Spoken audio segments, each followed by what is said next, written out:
Yan ang maganda dito mga ka-farmland. So dahil malapit sa dagat, mahangin po sa area, so fresco to mga ka-farmland.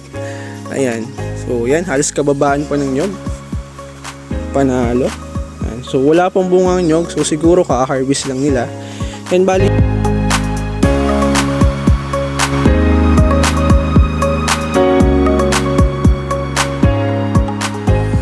ng kapaluhan. So ganito po yung itsura niya, i-flow tide. Ayan, so napakahaba po ng shoreline niya mga ka-farmland. Ayan, kung papansin nyo, napakaganda po dito. Ayan, ganito po yung buhangin dito mga ka-farmland. Ayan, semi-white sand po yan. So hindi naman siya ganun ka-white, pero napakaganda po.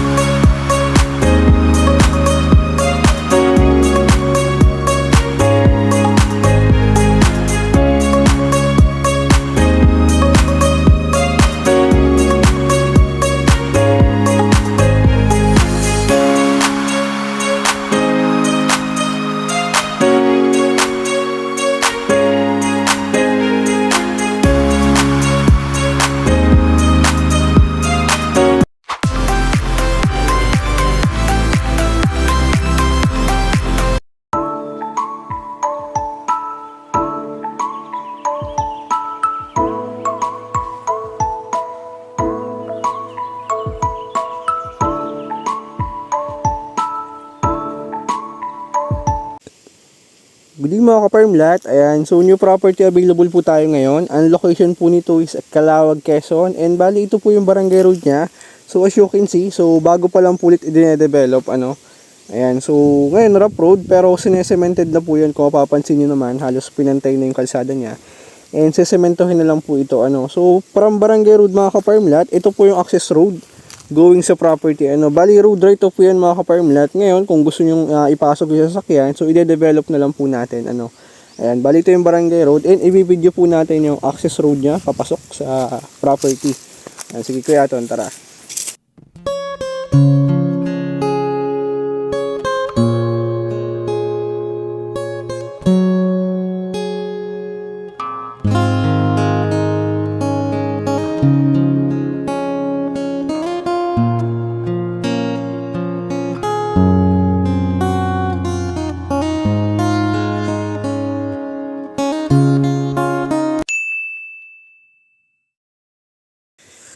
Bali, ito na yung property mga ka-farmland. So, almost 90% flatland property po yan and halos kababaan po ng nyog. So, medyo madamo lang dito sa front niya. And bali, ito po yung road right of way. So, dyan tayo galing kanina. So, from Barangay Road, estimate ko po is nasa 100 meters lang po yan mga ka-farmland. Nasa property na tayo. Nasa 100 to 150 meters lang po. Napakalapit. And ang maganda dyan, matigas po ang lupa dito kung papansin nyo. Halos bagas-bas yan. Kaya, kahit lang yan mga ka-farmland or kung gusto nyo tambakan ng graba. Ayan. So, sa nyog naman po, yun lang babayaran natin. Yung madadagasan ng nyog. And yan mga ka-farmland, pasukan natin yung loob ng property. Ayan. And sa access ng kuryente mga ka-farmland, so may linya po ng kuryente sa lugar. Ayan. And halos kababaan po ng nyog dito. Yan, so bali halos kababaan pa ng nyug nito mga ka-farmland. And medyo masukal lang yung property. The reason why kaya binibenta is hindi na maasikaso ng may-ari. Pero kung papansin nyo, halos platted yung area na yun mga ka-farmland. And puno po yan ng puno ng nyug. Ayan, so konting linis lang naman to. Ayan, so nyugan po ito. Medyo madilim lang ambience kasi hapon na po. Nasa I think mga 4 PM na po ng hapon dito. Kaya medyo madilim lang yung video natin. And ang maganda dito mga ka-farmland, so dahil malapit sa dagat, mahangin po sa area, so fresco to mga ka-farmland. Ayan. So yan, halos kababaan pa ng nyog. Panalo. Ayan. So wala pang bunga ng nyog, so siguro ka-harvest lang nila. And bali ayun, so doon po dinadala yung harvest nila, So lukaran po yan. Diyan dinadala yung harvest para gawing kopra. Before i-deliver sa Manila. So yun naman yung ginagawang langis. Ayan. So dito halos medyo malinis yung property. Ayan. So kababaan pa. Panalo itong mga ka-farmland. And yung mga boundaries ng nyog, pwede mong taniman yan ng fruit bearing tree. So marami kang pwedeng gawin. And dahil nga farmland itong mga ka-farmland, so pwede kang mag-alaga ng livestock, ng baka, kambing, para ma-maintain natin yung taas ng damo niya na hindi lumago. So tulad niyan. Ayan, so ganda. Panalo. Inahin mga ka-farmlet, kung naghahanap ka ng retirement farm na malapit sa dagat, ayan, so tamang-tama po ito. Naku, napakaganda po ng dagat dito mga ka-farmlet, and hindi siya risky sa bata kasi mababaw lang po ang dagat dito kung papansin nyo. So pwede nyo rin pong search sa Google mga ka-farmlet. So lalabas po dyan, Barangay Kapaluhan, White Sand Beach. Ayan, makikita nyo dyan mga ka-farmlet. And sa town proper mga ka-farmlet, may distance lang po yung property natin na almost 1.5 hours drive to town proper and sa hospital po ng Calawag, kasi yung property natin medyo papasok from Barangay Road, from National Highway, so nag-drive lang po tayo ng 50 minutes drive going sa property, So ang kalsada naman dito is 70% cemented, 30% rough road. Ayan. So panalo.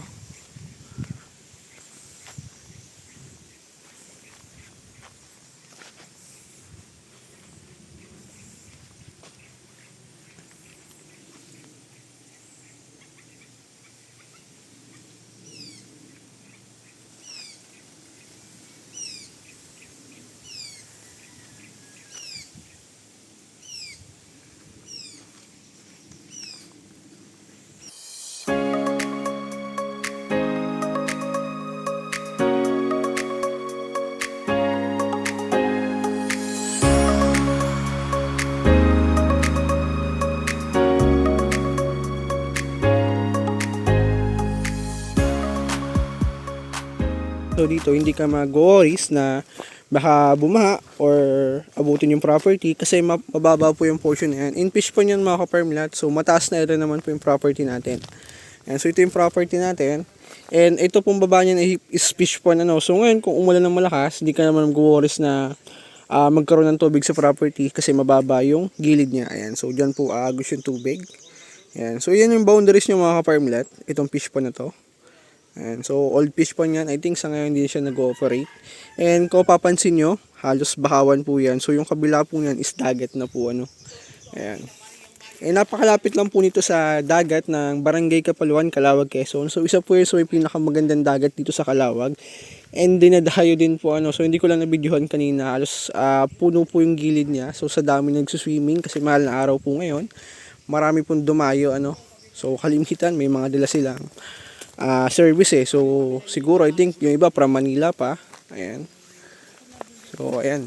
Ito dala natin itong mga ka-farmlet, yung portion na yan na nakikita nyo.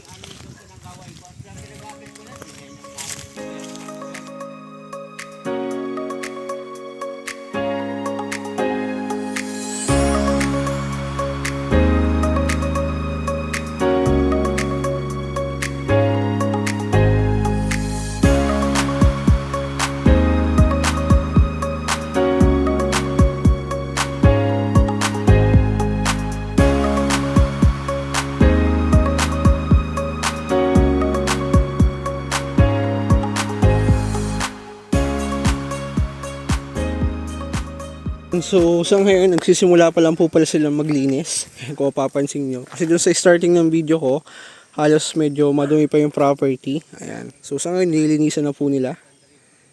Ayan, nagsisimula na silang maglinis. Napakaganda itong mga ka-farmlet if malinisan kasi kitang kita mo yung bawat boundaries ng property mo. Kasi po dahil flat lang yung property, ayan, pag nalinisan yan, halos kitang kita mo po yung bawat boundaries ng property mo. Kaya napakaganda po nito. Na maganda dito mga ka-farmlet, ideal siya for retirement place kasi unang-una malapit sa dagat. Malilibang ka dito kasi sa pagtatanim. Kung gusto mong pumunta sa dagat, pwede po kung gusto mong maligo. Or kung gusto mo naman, pwede ka po bumili ng bangka, and pwede mo yun ipalaot sa iba. So I mean, pwede mo siyang ipagamit sa iba. And ngayon, ilalas lang natin yung expenses sa gasolina, and sa huli po is hati po kayo 50-50, Kung sample, kung maka 20 kilos yung bangka nyo ng isda, isa tig 10 kilos po kayo. So napakalaking bagay po niyan. Libre na yung pang-ulam mo and sariwang-sariwa pa po galing sa dagat. So yun ang maganda dito mga ka-farmlet. And pwede ka rin mamingwit yan kung gusto mo. And ang maganda sa dagat dito mga ka-farmlet, so hindi siya risky sa mga bata kasi napakababaw lang po. Kung may kids kayo, talagang mag-i-enjoy mga ka-farmlet. Ayan. So bukod dun sa dagat ng Barangay Kapaluhan, pwede po kayong pumunta dyan sa Pulong Pasig, Calawag, Quezon. So white sandbar po yun mga ka-farmlet na Para siyang pulo, isla. So isa rin po yan sa dinadayo dito sa Calawag na pwede nyo puntahan. So yun, napaka ganda po ng property na to. And aside sa retirement place mga ka-farm lot, so good investment na rin kasi napakamura po ng property. Makikita nyo naman po yan. Ayan, so yung property niya is halos 90% flat land and napakalapit lang po sa Barangay Road. Kaya good investment mga ka-farm lot. So Around 2020, nag-start ako mag-agent. So noon, halos 200,000 lang po per hectare dito sa Barangay Kapaluan kasi wala pa silang idea kung magkano yung presyo. So dahil nga nagtataas ang value ng lupa every year, so nagkaroon po sila ng idea and halos pinasok na rin po ito ng mga buyers. So almost 30 to 40 property po ang nabenta ng kaibigan ko dito. Start from 2020, ayan, kung kilala niyo po si Sir Jeff, si Jeffrey's Palmado Farmlat, ayan, so kami pong magkasama niyan nung nag-start siya mag-agent. Kung papansin niyo yung batang kasama niya, so ako po yun, ayan, so tinuruan niya rin ako kung paano mag-vlog and kung mag-create ng sariling YouTube channel. So yun naman mga ka-farmlat, sa lahat naman po ng transaction ko is kasama ko pa rin siya. So bihira ko lang siya makasama sa area kasi yun nga, medyo busy din siya ngayon sa beach. Kung mapapansin nyo po, halos nakapokus siya ngayon sa beach front. Kaya kung naghahanap kayo ng mga beach lot, mga ka-farm lot, ayan, so pwede siyang i-message Jeffrey's Palmado Farm Lot, ayan, so sa YouTube, Facebook, and page, meron din po siya, ayan. Kung may plano kang bumili ng property o mag-invest, so good idea yun mga ka-farm lot kasi yearly nagtataas ang value ng property, so depende sa location. Pero syempre, so always check the document, so importante po yan kasi kahit gaano kaganda ng property or kung gaano kamura ng property, kung may problema document, so may hirapan ka ring i-resell yan soon or hindi mo rin may bebenta sa gusto mong presyo. So yun lang mga ka-farm lot, at kung interested ka sa property natin ngayon, so i-message nyo lang po sa Viber, WhatsApp, ayan, so sasagot naman po tayo. Thank you and God bless.